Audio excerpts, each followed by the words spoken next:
Hi, my name is Bailey Sims, and today I'll be talking about the effects, preventions, and treatments of anxiety.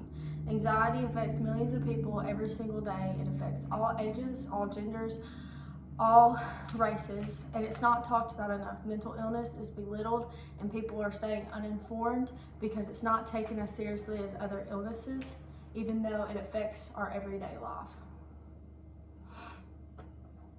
According to Mind.org, it states that symptoms can include feeling nervous, feeling a sense of doom, increased heart rate, rapid breathing, sweating, feeling tired, trouble concentrating, having difficulty controlling worry, and having trouble sleeping. These symptoms may seem small, but it can completely change someone's life from an ordinary life to a horrible one. Mind.org states that anxiety makes it very difficult to complete even basic tasks like look after yourself, hold down a job, form or maintain relationships, try new things, or even enjoy leisure time. For people that suffer with anxiety, it's even hard for us to relax. From personal experience, it can leave you chained to your bed, worried about all these things that need to be done, but not having the energy to get them done. It causes people to be unproductive because they're so worried about doing things wrong, people not liking the way they're doing stuff. Normal people that don't suffer from anxiety or mental disorders, they go out, they do the things that they need to do, and they don't ever think about it twice. They don't worry about what other people are thinking about it. But for people with anxiety, they are convinced that everything they do is wrong and that someone isn't going to like it and something's not going to be right with it. Mental illnesses aren't taken seriously because people think that it is just a disease of the brain. It should just be put off, it should be pushed away, it should be forgot about, just get over it. But mental illnesses do have an effect on our body physically. According to Mediana.org, anxiety can cause respiratory problems due to unhealthy breathing patterns. It can cause constant worrying, which can lead to chronic digestion problems, causing bloating and stomach pains. Anxiety can cause frequent disruption of stress hormones, which may not allow a body to return to its normal rested state, leaving the immune system vulnerable to illness.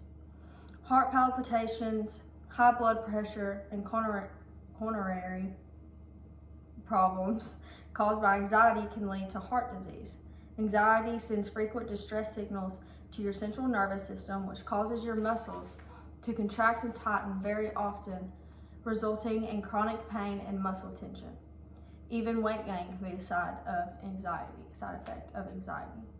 All these things are physical problems that people don't see.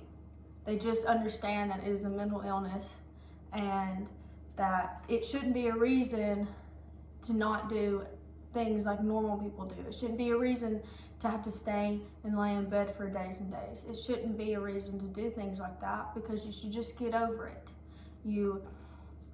People think that anxiety is just something that can just be cured when you want it to be cured, and you are just suffering from it because you want attention or for whatever reasons. But we will not resolve this problem if we're just trying to ignore it and not trying to fix it. We need to start informing people on how to prevent and how to treat mental illnesses like this, because even people that are getting treated aren't getting the kind of treatment that they should be getting, and people that should be treated for it are just assuming that something is wrong with them for even having it in the first place. They shouldn't be feeling like this. According to MayoClinic.org, some preventions include staying active and participating in activities that you like because it keeps your stress levels down, and trying to avoid alcohol and drugs because these substances can cause or worsen anxiety. Also, if you're having symptoms of anxiety, you need to get help as soon as possible because as the disease worsens, it gets harder to treat. But preventions aren't completely enough because people are still suffering from anxiety. People that do all of these things are still suffering from anxiety. So we need to start teaching people how to cope and live and treat anxiety. According to Headspace.org, a couple of ways you can manage anxiety is to take care of yourself by trying to eat well, getting enough sleep, and staying active, talking to others about what is going on so that they know and they can help you stay on track with your treatment. Treatments can range from medications to talking to professionals or to even self-care. Like, there are breathing techniques you can do, there are exercises that you can do that lessen anxiety and that make life a little bit easier to live, even though anxiety isn't 100% curable. Sometimes for people, medications don't work, or therapy doesn't work, or one or the other doesn't work, and we just have to start informing people so they know more about this disease. The one thing that you have to live with your whole life is your brain. So we need to start teaching people how important mental health is instead of ignoring all the problems.